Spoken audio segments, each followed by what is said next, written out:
Welcome to the Anglotopia podcast, where we explore British history, travel, and culture.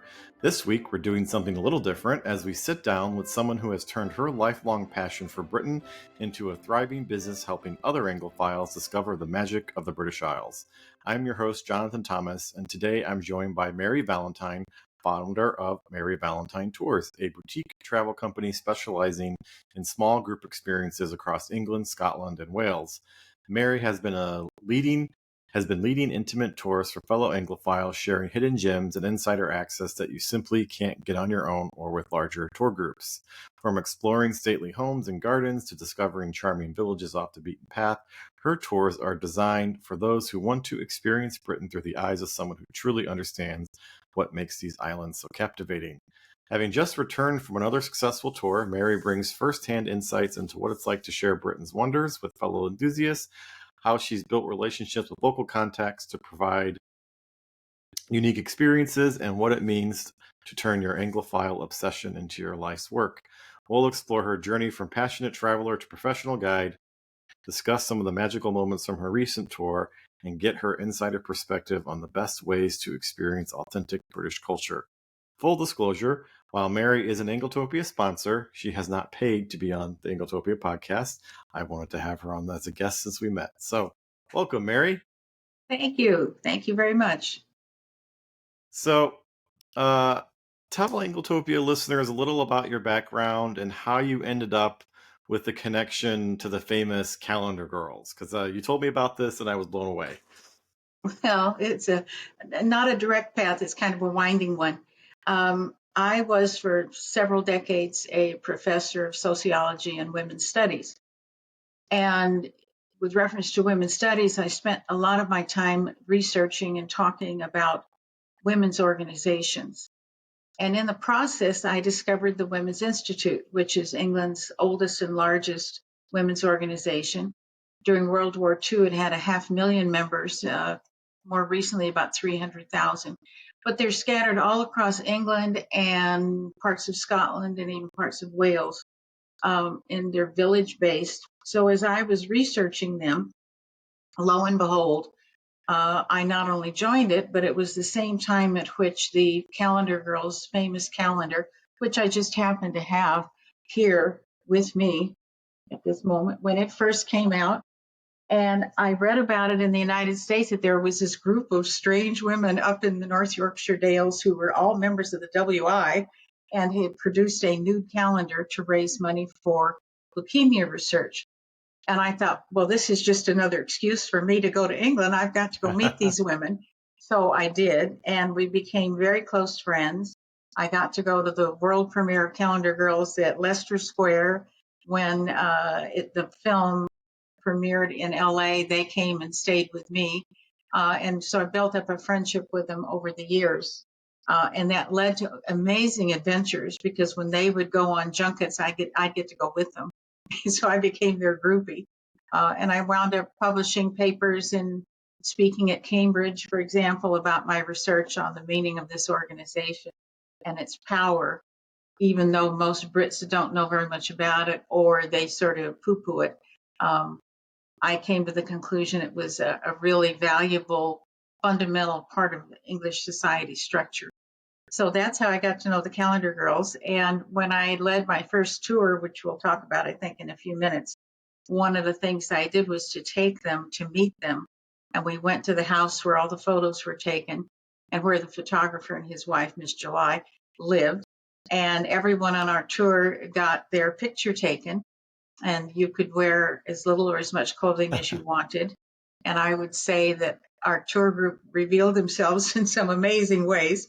But the lesson I came away with from all of this was this may be the way to run a tour, not to run naked as a tour, but rather to come up with something other tours don't offer. Because I can't compete with Rick Steves, nor do I want to. I can't compete with Fodor. I have to provide something that other tours can't or won't provide. And so the first example of that was our photo session with the Calendar Girls photographer. What a journey there. I mean, I'll link to the movie in the show notes for those not familiar with it, but it's one of those delightful Yes. 90s British comedies that Yes, with really Helen tell, Mirren and a lot yeah, of British actresses whose names we may not know, but who we'll recognize, who are in yeah, British TV series now. yeah. Oh, Well, well, you managed to answer my first and second questions in one go, so well done there. all right. So, what was the moment you realized that you could turn this passion for Britain into a tour business? Was there, other than the Calendar Girls, was there a specific experience that made you think, I want to do this for other people? Well, I think I'd always wanted to do this for other people, not thinking of it as a business. My friends knew that I went to England a lot and came back raving about it. And so when they were getting ready to go, they'd come to me and say, where should we go? What should we see? And so I'd sit down and kind of map out itineraries for them, just because they were my friends. Um, so at the time, I didn't think at all about it becoming a business operation. I was busy teaching women's studies. But I went to a conference of women philanthropists. I was invited to come and speak. And in talking to the group, I mentioned my travels in England. And when the session was over, a woman came up to me and said, you sound like you have fun on your trips. And I said, I have so much fun. I love it there. And I started getting all worked up again. And she said, well, do you ever lead tours there? And I said, no. I mean, I've taken friends, but no, I don't. She said, would you leave a tour? And I said, well, I mean, I would, but I don't think I could find enough people to go to make it financially solvent. And she said, don't worry, I'll take care of that. And she did. And within 6 months, we had 14 people on our coach, and we were zooming around England. So when that tour was over, and that's the one that included the Calendar Girls photography, um, several people came up to me and said, this was so great. We need to do it again. Would you do it again? And that, I think, was when that kind of light bulb moment occurred, when I thought, well, I won't always be teaching college students. There may come a point where, I just won't be doing that. Maybe I need to do something else. And so that's when the idea first came to me. And then we began building and just built upon it each year. So the first tour we did was in 2007. And the last tour we did was 4 days ago. Uh, so we've done it most years except for COVID. We have gone Yeah. places, sometimes 2 or 3 tours a year. And that's the way to do it, at small groups, focus on a key destination and making it more experiential. And we've interviewed a lot of people lately who are really big advocates of experiential travel, and we are as well. That it's not just enough to travel somewhere and tick all the boxes of all the tourist attractions. You want to have an experience, and that those are more memorable than just seeing Stonehenge.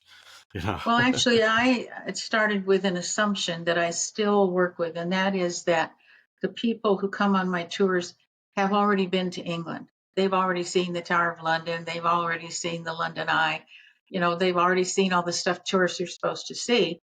So if they're coming with me, I need to help them experience things they won't see on a regular tour. And that's not to put those tours down. It's just to say, I do something different. Right.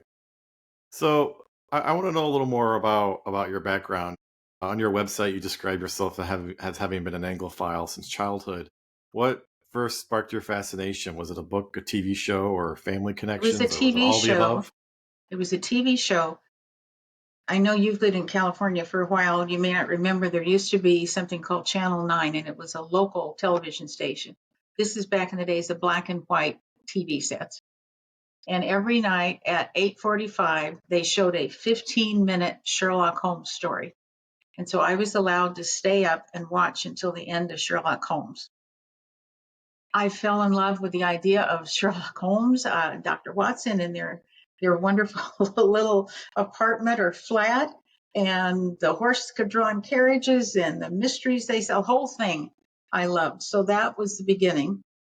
And then I think for my 13th birthday, I asked my parents to buy me the complete volume of Sherlock Holmes stories, which I still have.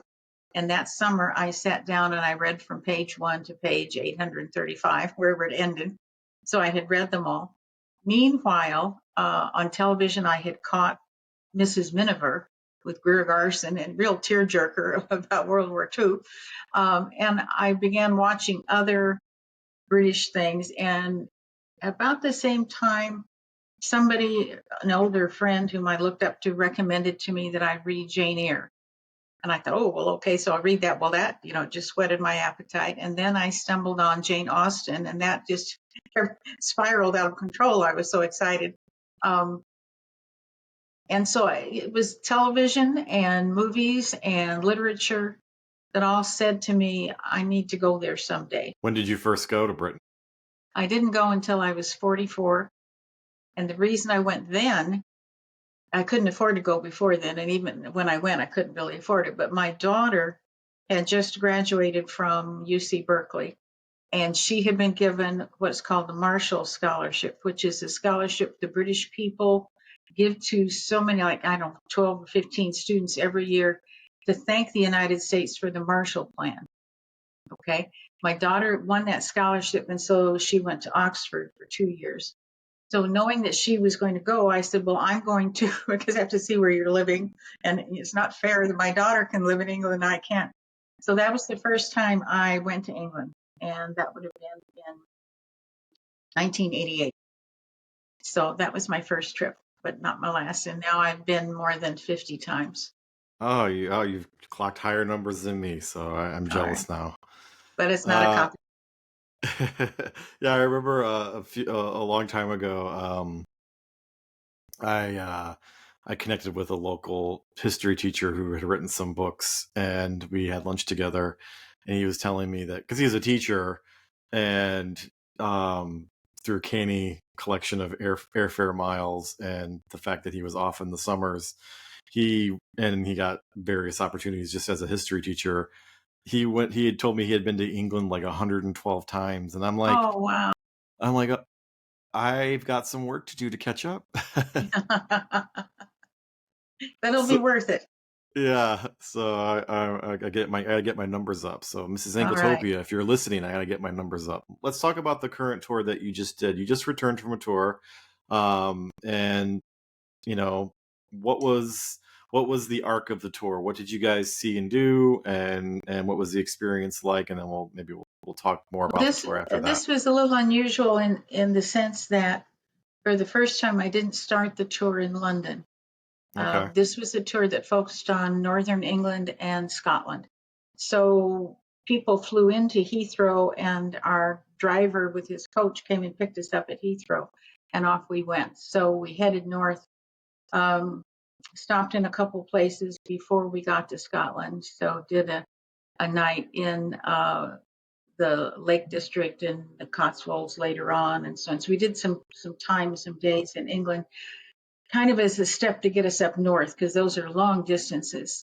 And then we spent 4 or 5 days in Scotland, and then came back down, returning to Heathrow again.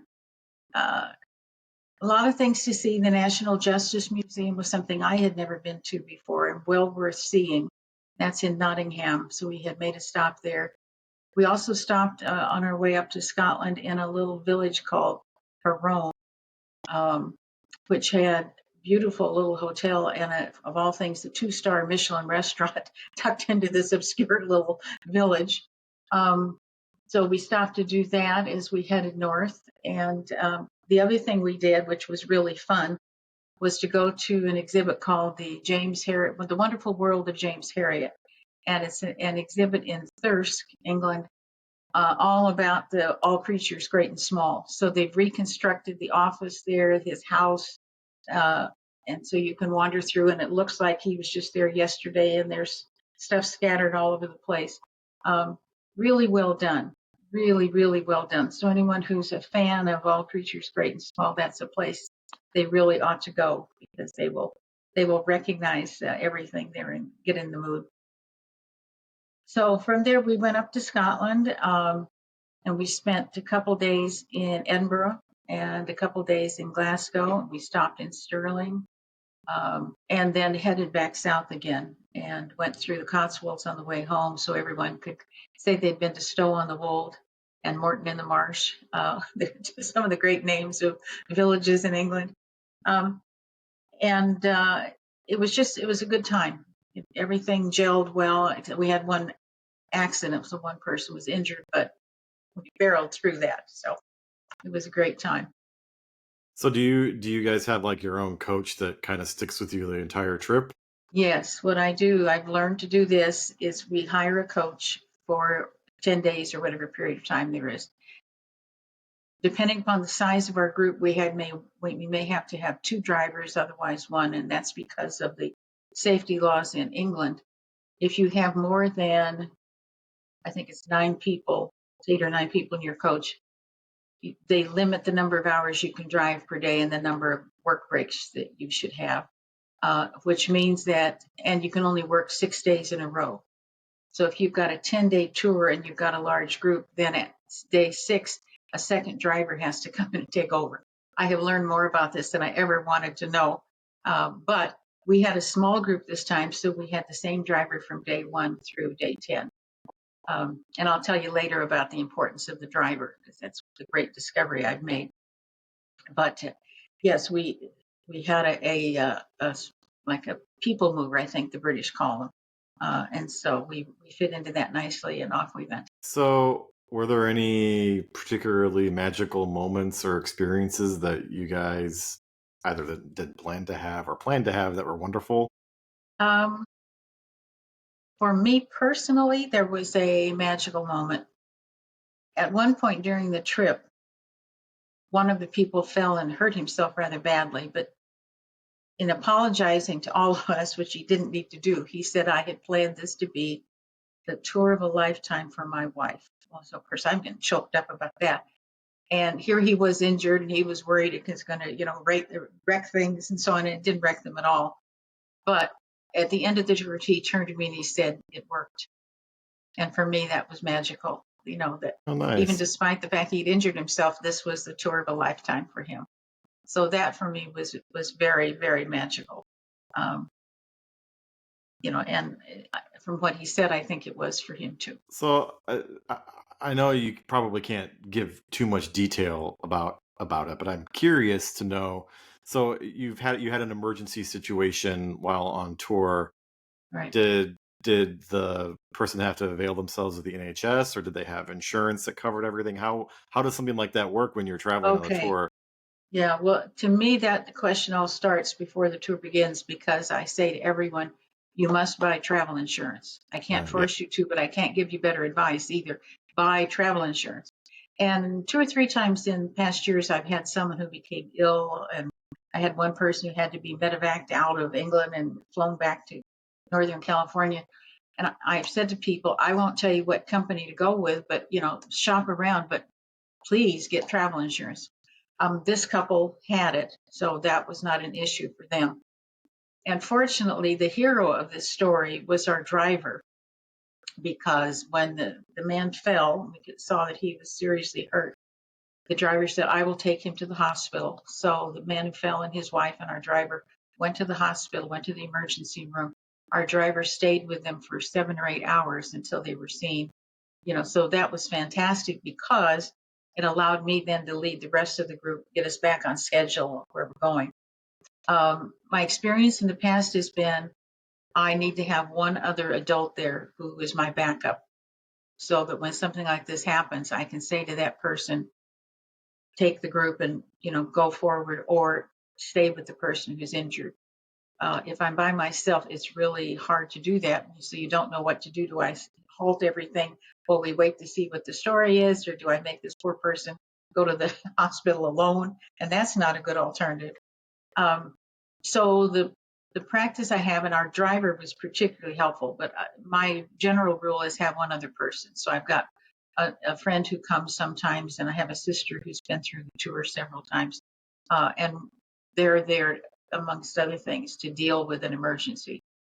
I have to say, I know that the British grumble about this, but I can't say enough good things about the NHS. They were so helpful and so great. They offered to perform surgery on this man, and he said, no, I want to have surgery at home. So they bandaged him up, gave him crutches, put a brace on his leg, and said there will be no charge. And Oh, I can't even begin to describe the awe I hold him in for that, given what the cost of medical care here would be for that yeah, process. I can only imagine the bill he got when he came home. Yeah. Oh, well, I'm glad that everything worked out Yeah. and he was Well, able and to we be. just heard today he doesn't have to have surgery, but he does have to be on bed rest for 12 days. So that's Tell him better to than take surgery, I think. tell him to take it easy. Exactly. So that also kind of answered my next question. How do you handle when something doesn't go according to plan? And sounds like you handle it very well. So that's super Well, interesting. You never know what's going to happen on these during these you never things. know what's going to happen. I always have some backup plans for the big things. So if we're going on a riverboat cruise and it's coming down in buckets of rain, I'll have a backup plan. Let's say we're going to go to the local museum and look at an exhibit. Okay, we're staying out of the dry. I will tell you the secret, and I know that was one of the things you wanted to ask me, but did I have secret tricks? And my best secret trick is make friends with your driver, because your driver has been all over for years to all kinds of locations. Your driver usually has a family that goes on vacations. I want to know where the driver takes that family. Or your driver has seen stuff while delivering groups, doing post trip, and they know stuff. So there was one time, I don't even remember where we were going, but something kind of fell apart. And I just turned to the driver and said, I need something for us to do for an hour and a half. He said, okay, leave it to me. And he took us to a pub in a section of London I'd never been in before. It was a great, great experience. We went in, had a fantastic time, and people didn't miss what we hadn't done. And I thought, be friends with your driver, because the driver knows things you don't know. Well, and that brings up an interesting point, and something I've talked to a lot of British people about is um, British people travel around their country in a very different way than American tourists travel around their country. And American tourists tend to gravitate towards specific places, things, or experiences, whereas for Brits, this is their home, and they have different desires and things to see and do, and oftentimes it's where those differences can sort of collide that you have the most interesting experiences, because you do things that aren't typically on the tourist trail, that aren't typical that American tourists do, and then you have the most wonderful experiences. So what has been the general reaction from your group when they experience something quintessentially British for the first time, like when they visit a village or visit a famous site that they never, that they'd only seen in books before? Well, they seem to go into shock, at how beautiful it is. And I've thought about that a lot. And I thought, in my own case, I grew up in the 50s and 60s. And so my memory and understanding of England was from black and white television. And it was often shows talking about the war and the impact of the war. And so I grew up kind of thinking of England as being this gray place. And when I got there, it's not gray at all. You go out in the countryside and you've never seen such an intense shade of green and so on. And I think that's true for a lot of Americans who come there. They're just not prepared for how beautiful it is. They're kind of prepared that London's one of the big cities of the world, and so it's going to be like a big city with noise and cabs and so on. But they're not prepared for how incredibly beautiful the countryside is. Um, so I think that's one of the, moments. And I think they're also not prepared for how decent's not the right word. I want something stronger. How wonderful the people are. My experience is, even if the Brits think we're crazy, and they may have good reason for thinking that, and we're not the most popular nation in the world at the moment, British people go out of their way to be courteous and thoughtful. I can think of times when I've been there on my own driving and I've gotten lost or I can't find where the turn is, and I'll stop and ask somebody, and they'll usually give me 2 or 3 different sets of directions. And then they'll say, well, just follow me. Yeah, they're not going that way, but they go that way so I can follow them and they can get me there. And they seem to be startled that I'm there too. It's like, you've come from California to our village? And I'll say, oh, yeah, I came because I wanted to see such and such, or I heard such and such, and so on. And so I think there's a lot of, at least out in the countryside, a lot of kind of mutual surprise about things with each other. Yeah, and I can say in the countryside, I've almost never had a negative cultural experience. People have always been warm and welcoming, and like you said, they're very curious to know why on earth you've come there, because Yeah. it's like, sometimes going to a small town or a village is the equivalent of going to, the middle of nowhere in Indiana or Illinois. They're like, Yeah. why'd you come here? There's nothing here. What do you think is here? It's just us and our cows, you know. Uh, Exactly. yeah. Well, and again, I talked earlier about the Women's Institute, and one of the amazing things about that organization is that it's village based. And so there is a national headquarters, but all the chapters of the WI are in small villages. And they do amazing things, I've discovered, in those villages. Absolutely amazing things. They put on plays, they put on musicals. They have just, methods of going off and helping new mothers and so on. They're like this beehive of activity, all kind of hidden under the surface of nothing goes on here. And they're just remarkable people. And one of the things I do on some of the tours is I will take the tour group to a WI meeting, which is a whole cultural experience unto itself, because you start with greetings and people who've sent a message, I can't be here tonight, and then we'll have a program, we'll have a speaker, and those speakers are extraordinary. I learned a lot about photography from one of the WI speakers one week. Then we'll have our period of tea, and for a dime or 10 pence, we'll have a cup of tea and a biscuit. And then maybe if we're really old time, we'll sing Jerusalem. But if we feel like we're a much more modern WI, we won't. Okay. But I'm always being introduced when I've got a group there. Sometimes I'm asked to judge the flower contest for the month, which it makes me very nervous because I have no expertise. Or they'll have a special project, create a diorama illustrating blah, blah, blah. And I'm called upon to judge it because I'm the guest of the evening. And I don't know what to do, but they're so gracious and thanking me and so on. That's a part of England you don't get to see with Rick Steves. Okay, you don't get into WI meetings. One month I remember on one tour we went, and the program for the evening in this village was the Gardener's Question Hour. Well, if you've spent any time in England and had the radio on, Gardener's Question Hour is very important. And here they were live in front of us, and nobody else in the group besides me knew who they were. And so I'm trying to whisper, this is why this is important. This is a British institution. So, and our group is thinking, why are these people asking questions about rutabagas or whatever? But, it was a difference in culture, and it was really important. And to this day, the people on that tour still talk about that night and Gardener's Question Hour. So there are wonderful things to be had if you know where to find them inside these villages.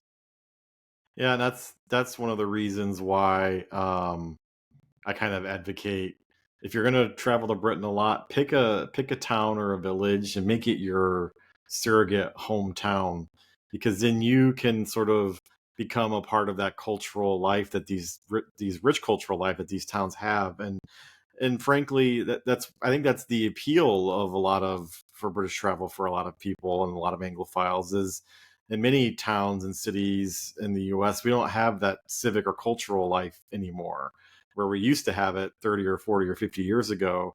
Now we don't have it as much anymore. But in England, every village has an arts club and a local community theater, and has It's still a there.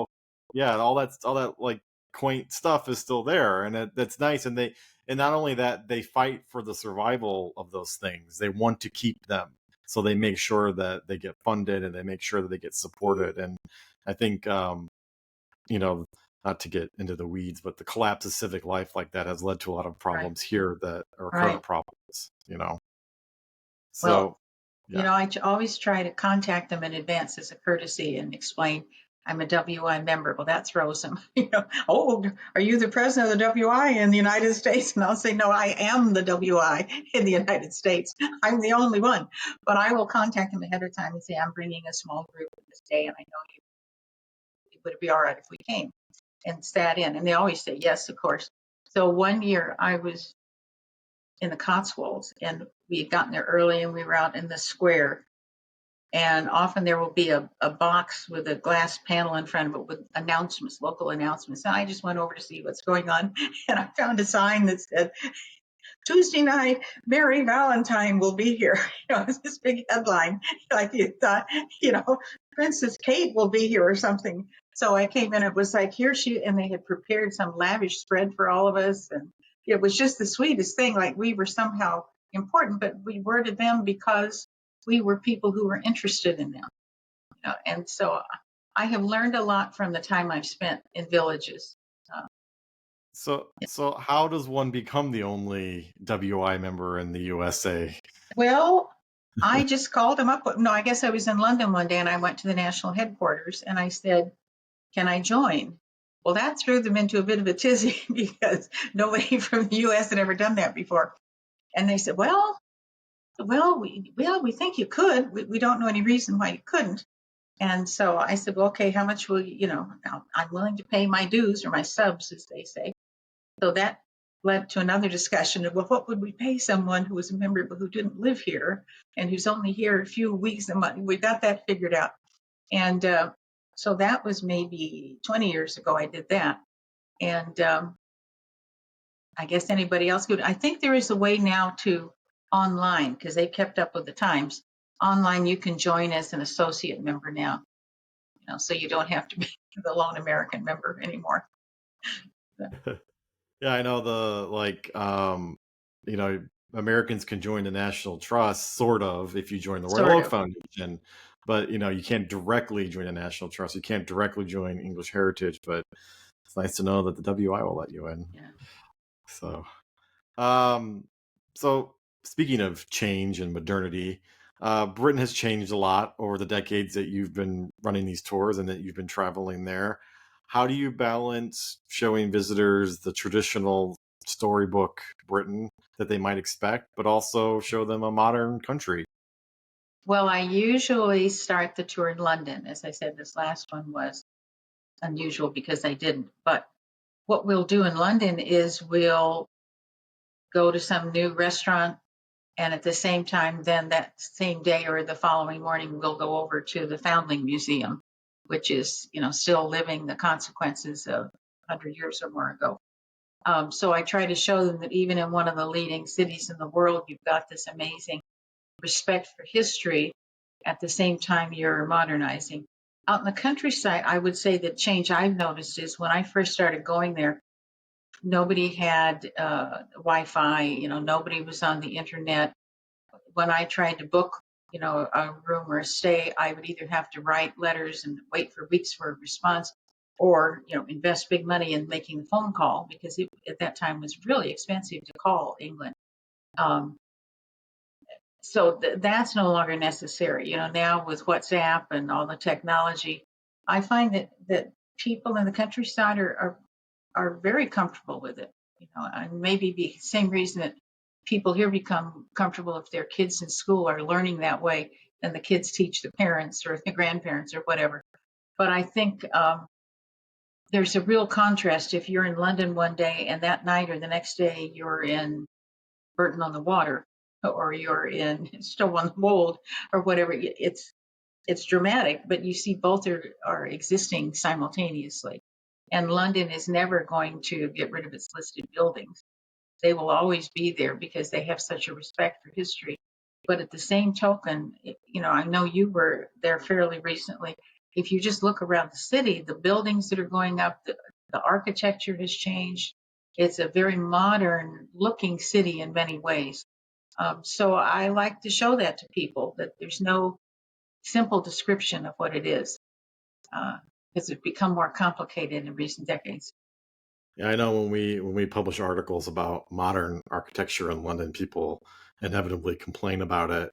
And all I can say to that is that's the same thing they were saying 100 years ago about Yep. Victorian architecture or about the Edwardian architecture. Is we don't like this modern stuff, but now those buildings are treasured parts of the built landscape. So, attitudes start to Absolutely. actually change. Even Yeah. people are even coming around on concrete brutalism. So, That'll be it's the an acquired, day. it's an acquired taste. Yeah.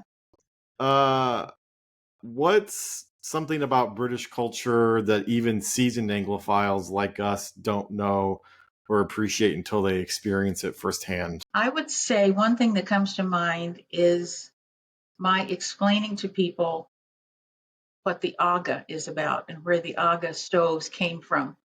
And if I do it with my tour group, because we're going through a place and there's an Aga there and they want to know what is that, and I'm trying to explain it.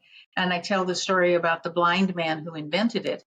And he invented it so he could cook and not burn himself. So there's no open flame. You've got the hot oven, and then you've got the less hot oven, and you've got the two looks like waffle makers up on the top. It's safe for a blind person. So I explain that. And once you know that, it makes sense. That's why that was done.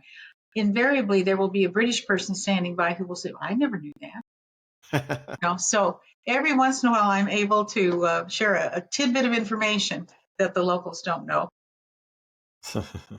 Well, that everybody wants an aga. Once they've seen and experienced one, it's I know, I know. I stayed with some friends, one of the calendar girls actually, for several weeks a few years ago, and she cooked every day, every meal on the aga. It was just fascinating to watch.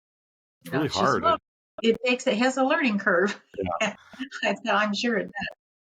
yeah, But we I always would, Americans say, particularly Californians say, "Oh, I'd love to have one of those." I said, "No, you won't, because be number hot one, all they day. are obscenely expensive. And number two, if you're living in LA, you do not want a stove that is on all the time because it is hot, and with the old ones, I think they have a different method of heating them now. But the old ones, that was hot oil that was pumped in continuously. So the stove was never cold. And I said, living in LA, if you could afford it, you don't want that in your home, as gorgeous as it is, and as much of a status symbol as it is." Yeah, we ironic. This is ironically, I was in Ireland for business a few years ago, and the cottage we stayed in Ireland had an aga, and so Mrs. Anglotopia had a lot of fun learning how to cook on one to varying degrees of success. And frustration, I would assume. Yeah, it's definitely a challenge, and it definitely keeps those cold cottages warm in the winter. So, so you've been visiting Britain for years. Are there still places or experiences that surprise you? Oh yeah, I'm always surprised by things, or things I haven't thought about. I went to Wales a couple years ago for the first time, and I think I had a warped sense of what Wales was going to be like. I had no idea it was going to be so beautiful. I went to St. David's, which is like as far west as you can go in Wales without dropping off into the ocean, and it was beautiful. And at the same time, it was contemporary. The nicest hotels I've ever been in without being obscenely expensive. Um, I think the new places I go are surprises. When I went to the Isle of Skye a few years ago, I thought, I had no idea. I had no idea it was so beautiful and so extraordinary and so on. So yes, I'm still surprised every time. So, so pull back the curtain a little bit. Nuts and bolts. What goes into planning one of your tours that people might not realize? Like, how far in advance are you planning these and thinking about locations and building the right relationships with people? Yeah, I would say probably about a year for any new one. It's a multi-level, very complicated process. So maybe I'll start with an idea of let's go to the Isle of Skye, okay, and then I'll think, okay, if I did that, how would we get there? How long would it take to get there? How many days could we afford to be there? So that determines how long the tour will be. And then I backtrack and I think, okay, how many people are likely to come along? And I don't know that up front. So I have to plan. Well, what if I have 12 people? What if I have 10? What if I have 6? How many hotels do I need? I then need to start finding hotels and making sure they will let me book, but also give me an opportunity to cancel if I don't fill all the numbers. And not all hotels want to do that. And I understand why. It's a risk they take as well. So then I have to start thinking about advertising. So how do I advertise? Where do I advertise? But before I can do that, I have to figure out how much I'm going to charge people. So I have to do all the numbers. What will it cost if I have 10 people coming, if I have 6 people coming, and then I have to, go and act on a leap of faith, I guess, about that. Yeah. Then we have to find restaurants. And you wouldn't think that would be hard, but if you've got 12 people, it's much harder to find a restaurant, particularly in a village that will seat 12 people. So then the question becomes, well, do we, have our base in more of a town or city so we have access to places that will be able to handle the size of our group if it is 12. But if it's 6 people, that doesn't matter, so it's all this juggling around of things. And then people jumping on at the last minute saying, please, if you got a space for me. And what they may not realize is, yes, I want them to come, but that means going back to every single venue where I booked something we're going to do and changing it and upping it. We need to add a person and get an extra ticket. Can we still put an extra person in this time slot where we've got everybody else? Or what happens if I call a hotel and they say, no, we are sold out now and I need an extra room? How do I figure that out? And I mean, we've done some crazy things. I've sent the driver to a different hotel so I could put the new person into his or her old room. So you've got that issue. Then we have to worry about allergies and food people can and cannot eat. So then that gets built into it. I have to get medical histories from everyone to know what medication they're on, what physical issues might be a problem if they become injured. So we've got all that going on back and forth. And then just people calling with really good questions about how's this going to work and how do I get from the airport to wherever and so on. So just a lot of answering questions and explaining. Then I try to publish a newsletter probably about 8 times a year. So that has to incorporate all the new information about the tour. Then the other thing that adds to it is I do scouting trips. I don't like to take groups anywhere I haven't been before. I'm thinking right now about maybe in a year or so doing a tour of Ireland. So that in a couple of days, I'm leaving for Ireland on a scouting trip. So usually I do 1 to 2 scouting trips before each tour.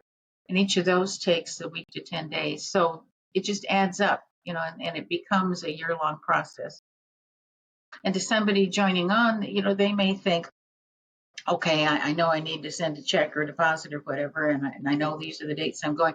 And they think, okay, well, it's all taken care of. But there is a lot of stuff that goes on behind the scenes. It sounds like you're a master of figuring that all out, the 3D chess that is. Well, I Kind have a of friend I call and I'll say, just listen to me. I'm going to walk you through this. Is there anything wrong with this if I've forgotten anything? And that's helpful. So you mentioned the driver being one of your secret weapons. Do you have any other secret weapons in your tour guide arsenal? Yes, I think the secret weapon is always to figure out what can I do that no other tour that goes to this town or this city or this place does. And so I'll just give you some examples. In the last 5 or 6 years, here are some of the places we've been that I don't think any other tours have been. Number one, we went to Lee Miller's home, she of the movie Lee, the wartime photographer, and met her son and spent some time talking with him, went through her house and so on. And I've taken tour groups back there. Second example, Dame Zondra Rhodes, who designed for Freddie Mercury and Princess Diana. We went to her studio and spent the afternoon with her showing us all of her history of collected gowns and things and her drawings and so on. And I don't think many other tour groups, if any, go there. In Dorset, one year we went to the Swanery, where thousands of swans come back to sit on their eggs. Okay, and we got there the week they were all coming back, and it was like the most incredible thing I've ever seen, with hundreds and maybe thousands of swans all coming to this little town in Dorset. When we went to Wales last year, we went to the rehearsal by the men's Welsh choir. I didn't want us to go to the performance. I wanted us to go to the rehearsal because I think that's more revealing. So we sat for a couple hours and just listened to these men sing, and then listened to the director tell them they had to be better. So that was kind of fascinating. Whenever we're in Bath, I take groups to Persephone Books, which is run by an amazing woman who publishes the works, most of them turn of the last century, um, of forgotten or women writers who never got much attention. And she's published more than 120 volumes now. And just going there is amazing. When we get there, she has tea and scones she's made for us. And so we sit and talk about books, uh, and that becomes an amazing experience.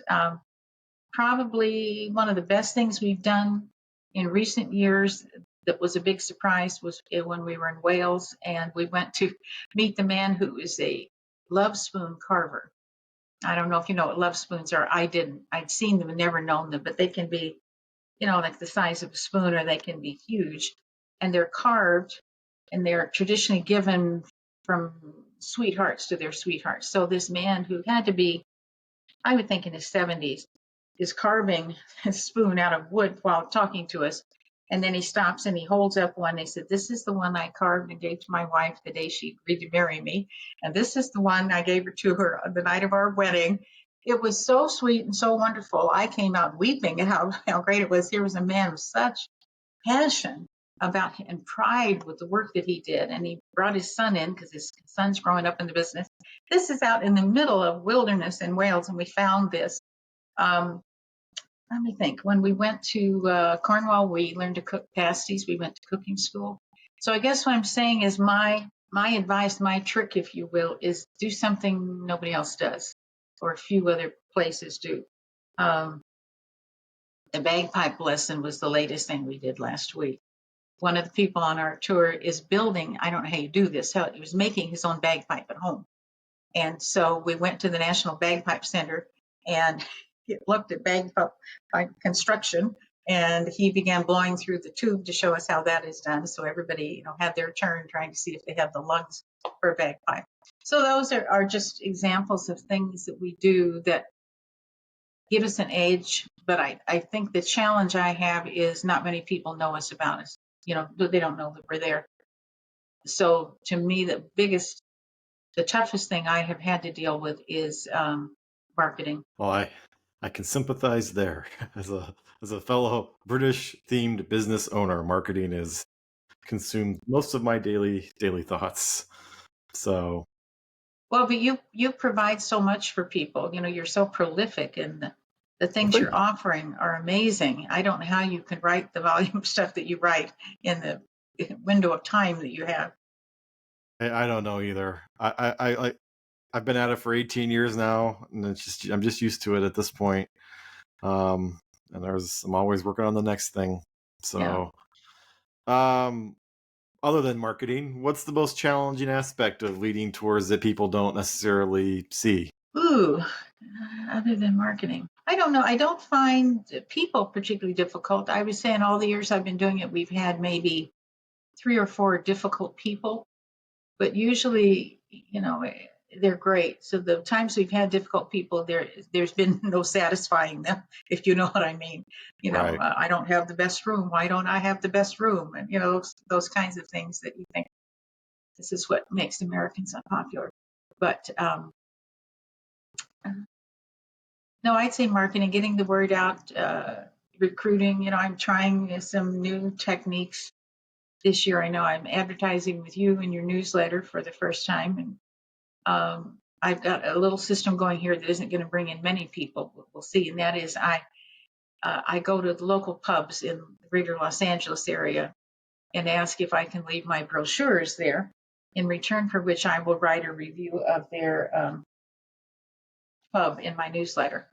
So I leave these brochures that describe the tour and what we do and so on. And then I write a review. Fortunately, so far they've been good pubs. I don't know what I'm going to do when I get to a bad one, but so I tried Well, that.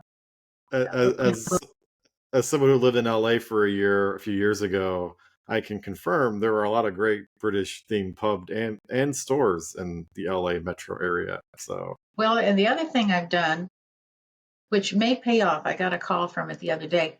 Is there's something here called the Mayflower Club, and the Mayflower Club is made up of a group of British expats, and they get together at Christmas time and do musicals and performances and so on. And they travel. I used to travel, don't travel so much now, but they've got dance nights and so on. So I thought, well, I will go there, and I will talk to people. So I go and hand out brochures and stuff. And I've had a couple calls coming out of it, but um, it's just difficult to know. I don't have a huge budget for advertising, and it's also tricky to figure out where to advertise.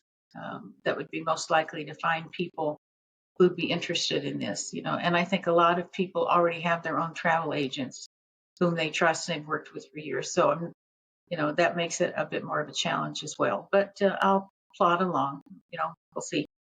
How do you manage the balance between being a tour guide and handling all logistics, or do you ever want to be a tourist again and not have to deal with all all of that, or is that for what your research trips are for? Yeah, yeah. When I go on my scouting trips, I am usually by myself, so I can stop as long as I want to and take photographs or sit and look out the window and nobody's saying where are we going next or where's the bus or whatever.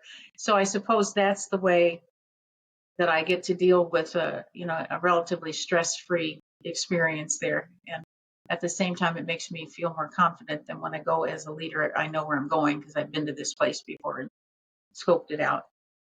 That's not really been a problem for me, mainly because the overwhelming majority of people who've gone on my trips have been wonderful. They've been people I would like to know, or they've been people I already know. And I've made lots of friends over the years. So I think it diminishes the chances of that being a real conflict. So, where would you love to take a tour group that you haven't gone to yet or haven't been able to go yet? If I were really brave, I think I'd take a tour group to the Isle of Skye. It's a challenge because it's a different kind of trip. Life on the Isle of Skye is really slow from the week I spent there, at least. And it takes a long time to get there. And that's a real challenge. I mean, I even found that with the trip to Scotland, having to book 2 days on either side, getting up there and getting back, uh, you know, cut into the time we could spend there. And a lot of people don't like riding on a bus, and I don't blame them. Um, but if I could figure out how to do it and do it economically, I would think maybe Isle of Skye. I don't know yet about Ireland. I'm going there in a couple days, so I'll see if I think that's something I could do. Um, I don't think it'll be that hard because people could fly into Dublin, so I wouldn't have the whole issue of getting them out Yeah, of England up there. and they Um, get free clearance on the way back, which is amazing. You clear the border in Ireland, so you don't have to when you get back to the U.S. wow. Yeah, it's very convenient. Yeah. It's No, it's the weird. Like you get on there, you go through the border in Ireland, and then when I get to O'Hare, the plane literally lands at the domestic terminal, and you get off, and that's it. You don't have to go through customs or wait wow. 3 hours at the border. It's nice. One of our travel hacks, a lot of people recommend, is actually don't fly direct to London, fly through Dublin, like on Aer Lingus, and Right. that way when you go home, you can cross the border, and it's much easier getting home. Well, that's helpful information. I had no idea. Thank Yeah. you. Well, and another thing, if you're trying to make the logistics of Sky work, there are quite a few U.S. airlines that fly direct to Edinburgh, so you might be able to cut a day of travel that way if you Right. can Right. just start at Edinburgh instead Yeah. of I don't have drivers whom I know in Edinburgh, so I need to figure that out. I'm become dependent upon the one particular driver who's very, very good.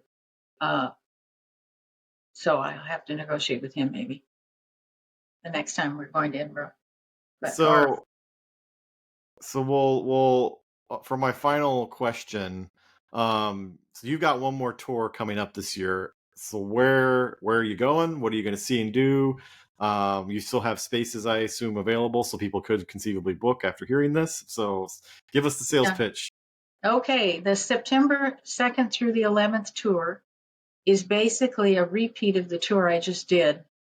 So it's for people who couldn't come in May and who instead can come in September. So we start at Heathrow and we go north, and get ourselves into Scotland and basically do Edinburgh, Stirling, Glasgow, um, and then come back down via the western side, back into the Cotswolds and Liverpool. We do a stop and then back to the airport.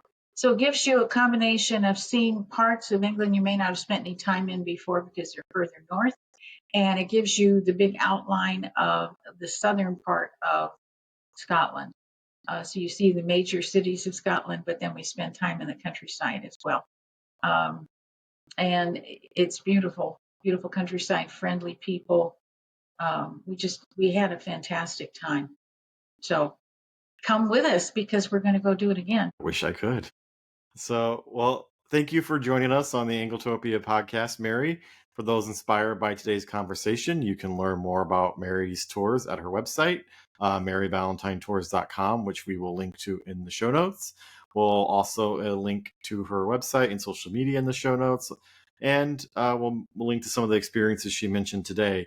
If you enjoyed hearing about Mary's unique approach to British travel and her insights into sharing Britain with fellow Anglophiles, please subscribe to her newsletter and leave a comment and let her know you want to get in touch.